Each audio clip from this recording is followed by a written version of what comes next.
What happens when a young woman walks into court, burdened by a snowstorm ticket, and leaves with a lesson in honesty and a surprising outcome?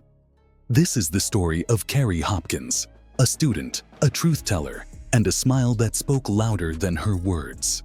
Before we dive into this incredible story, make sure to hit that subscribe button and turn on notifications so you never miss out on more inspiring moments, surprising twists, and unforgettable courtroom moments. Stay tuned, because you won't want to miss what's coming next. Carrie Hopkins approached the mic hesitantly as Judge Caprio adjusted it for her. He asked if she could hear herself clearly. With a soft laugh, she nodded. The charge: parking during a snow emergency. Judge Caprio leaned forward, inviting Carrie to share her story. "Well, Your Honor," she began, "I heard we were going to get snow, so I parked at my friend's house." Intrigued, the judge asked, "Who told you about the snow? Was it the meteorologist?" Carrie smiled sheepishly. "No, my parents told me," she admitted. Judge Caprio chuckled, finding the casual confession amusing. But Carrie's explanation continued. She hadn't realized how much snow would fall. At the time, her only parking option was on the street outside her friend's house. Carrie mentioned she was a student at Rhode Island College, REC. However, she quickly clarified that she wasn't a full-time student anymore, having recently withdrawn from a class. Then came the tow story. Carrie's car had been towed due to the snow parking violation, and the towing company had charged her the full fee. She recalled their advice. "They told me, go to court, present yourself, say you're a student, and you're poor, and maybe the judge will give you a break." Judge Caprio and Inspector Quinn exchanged amused looks. "Wait, what was the name of the towing company?" the judge inquired. Carrie answered hesitantly, "The one on Thurbers Avenue." "Let me get this straight," Judge Caprio said. "They charged you the full amount but told you to come here and ask me for a break." Carrie nodded. "Yes, Your Honor. I figured I'd take my chances because honestly, I can't really afford it." The judge raised an eyebrow. "This is twice you've mentioned honestly. The more you say it, the more suspicious I get," he teased, earning laughter from the courtroom. When pressed for additional reasons to dismiss the ticket, Carrie admitted she had none.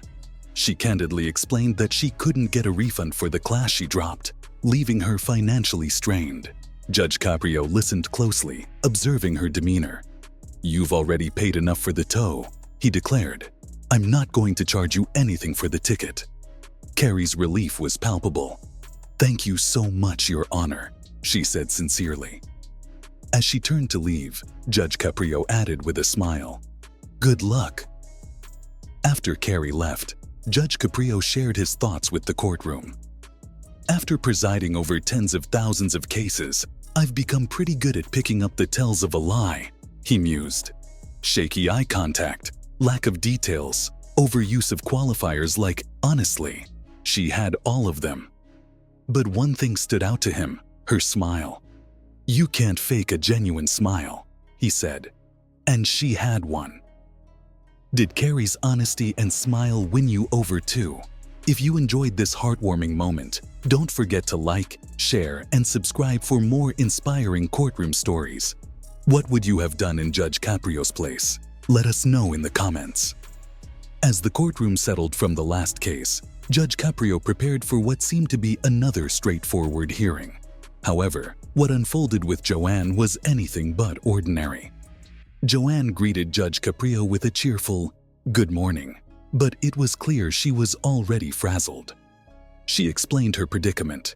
"I got here thinking I had just one issue, but now I see there are 5. Judge Caprio reviewed her record. "You have 3 parking tickets and 3 red light violations at Allens Avenue and Terminal Street," he noted. Joanne seemed unfazed. "I don't even need to look at them," she said, waving off the evidence. "I was guilty anyway." Her blunt admission amused the judge. "We're going to take a look regardless," he replied, pulling up the footage. The first 2 videos revealed a confusing situation. Joanne's car had crossed the first stop line before the light turned red, but hadn't yet reached the second stop line, a layout that often caused confusion. Judge Caprio explained his stance. If you're past the first stop line when the light turns red, I dismiss the case. And in both instances, you were past it. These two are dismissed." Joanne, still nonchalant, quipped, "I didn't even want to see them." The courtroom chuckled, and Judge Caprio teased her, "Now you want to see everything, don't you?" The third video told a different story. Joanne admitted outright, "I went right through that one." Judge Caprio leaned in with a grin. "Speak into the mic, please," he instructed. "Yes, I did," Joanne said confidently. "You're honest, I'll give you that," Judge Caprio replied. "That's why you're sitting here and I'm up here." After reviewing all the violations, Judge Caprio calculated Joanne's fine at $170. Joanne asked for time to pay, saying she didn't plan to settle it that day. Judge Caprio then turned his attention to two additional violations. One was just 0.3 of a second over the limit, and the other was 0.5 of a second. He decided to give her a break on one of them, reducing her fine by $85. "Your total is now $85, he concluded. Joanne sighed in relief. "I'll pay it in a week," she offered. "I'm giving you a month," the judge replied kindly.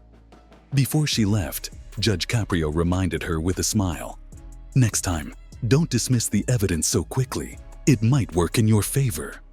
As Joanne exited the courtroom, she reflected on her morning. What started as an overwhelming situation ended with fairness and understanding, a hallmark of Judge Caprio's courtroom. If you enjoyed Joanne's case and the judge's unique approach to justice, don't forget to like, share, and subscribe for more heartwarming and humorous courtroom moments. Would you have handled her case the same way? Let us know in the comments. You be the judge. As the echoes of the last case faded, the courtroom prepared for its next moment. Judge Caprio, always ready for the unexpected, glanced up to see Katie Wallace approach the bench. Little did he know, her case would be anything but ordinary, complete with a lively entourage that would turn the courtroom into a scene of joy and chaos. Katie approached the bench, and the sound of children chatting filled the courtroom. Judge Caprio glanced at the group of little ones behind her. "Is that all, Katie?" he teased, earning laughs from the audience. Inspector Quinn couldn't resist chiming in. "Judge, there were fewer kids in my freshman class." Katie smiled and playfully replied, "Unfortunately, these kids don't go back." Amused by the scene, Judge Caprio asked, "Are there any twins here?" Katie pointed out Anya and Eric, her 3-year-old twins. Then the judge asked, "Who's the most talkative?" Without hesitation, Katie pointed to Alex, her 5-year-old, who immediately became the star of the show. Judge Caprio invited Alex to the bench. The little boy walked up confidently, earning laughs as the judge put on Alex's firefighter hat. "You want to be a judge?" asked the judge. "Yes," Alex replied firmly. "All right," Judge Caprio continued. "Is your mother guilty or not guilty?" Without missing a beat, Alex declared, "Not." The crowd burst into laughter. Judge Caprio then asked, "Should we fine her some money or let her go?" "Money," Alex exclaimed. "How about $50? "Yes." "How about 5 days in jail?" "Yes," Alex said, laughing along with everyone. Judge Caprio turned to Inspector Quinn and joked, "Get the cuffs." Judge Caprio then handed Alex the gavel. "Say case dismissed," and banged the gavel. Alex followed the instructions perfectly, announcing, "Case dismissed," as the courtroom erupted into applause. Turning to Katie, Judge Caprio smiled and said, "You've got a great family. I have 5 children too, all within 7 years." Katie laughed. "So you know exactly how it is." The judge nodded knowingly. "I sure do." Katie's violation, going 1 mile over the speed limit, was dismissed. "Congratulations on having such a beautiful family," Judge Caprio said warmly. As Katie wrangled her lively crew out of the courtroom, the sound of their chatter lingered, leaving smiles on everyone's faces. If Katie's case brought a smile to your face, make sure to like, share, and subscribe for more heartwarming and hilarious courtroom moments. What would you have done if you were in Alex's shoes? Share your thoughts in the comments. You be the judge.